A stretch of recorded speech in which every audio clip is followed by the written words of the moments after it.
I have something to confess.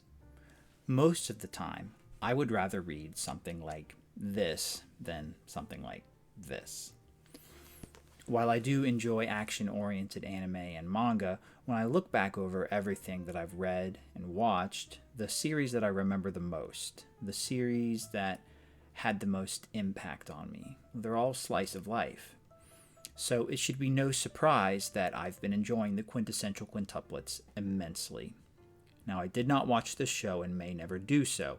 Typically, if I read the manga, I don't watch the show, and if I watch the show, I don't read the manga. There are some exceptions, but that's typically how I do it. I haven't finished the manga yet either. I'm only up to volume 5. But I really feel like this series is something special, and so I want to start including it in my lineup of manga reviews. So let's get into it. As always, spoilers ahead. Now, the first bit of information that we're given is that Futaro, the male lead, is going to marry one of the Quints one day. Part of the fun, for me, of this series is trying to figure out which Quint he's eventually going to marry. This is the manga version of How I Met Your Mother, only more wholesome. Futaro has the triple burden of being poor, a genius, and completely opposed to romantic entanglements. He then has the additional burden placed on him of having to tutor a rich family's daughter to pay off his family's debts. He assumes that it's Nakano, the girl he offended earlier that day. She's a transfer student to his school.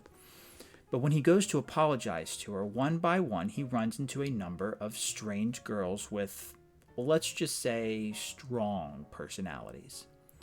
Now, Futaro eventually puts 2 and 2 and 1 together and realizes that they're quintuplets, and that the reason the tutoring job pays so much is that he's not tutoring one girl, he's tutoring 5. Now, this is further complicated by the fact that they don't want him to tutor them, even going so far as to drug him, and by the fact that they're idiots. It turns out that they transferred into Futaro's school precisely because they were about to flunk out of their previous school. Futaro has to convince each of the Quints to join him for tutoring, and they each seem to have their own reasons for not doing so, Yotsuba being the exception. She joins Futaro right away because her personality just won't let her ignore someone in need of her help. Futaro figures out that best girl Miku has a keen interest in Japanese history, specifically warlords, that she hides from everyone, including her sisters. Futaro uses this to convince her to join his study sessions. He also figures out, and this is crucial, that in the practice exam, each question on the exam was answered correctly by at least one of the 5 sisters, which gives him some hope. Now, this is easily the best series of its kind that I've read, at least so far. The humor is varied and often clever. The premise is fun without being zany or OMG so random. The plot moves along at a decent pace. More than any of that, though, the twin stars of this show are the art, which is quite often gorgeous, and the intricate relationships between the characters. These relationships are not shallowly conceived.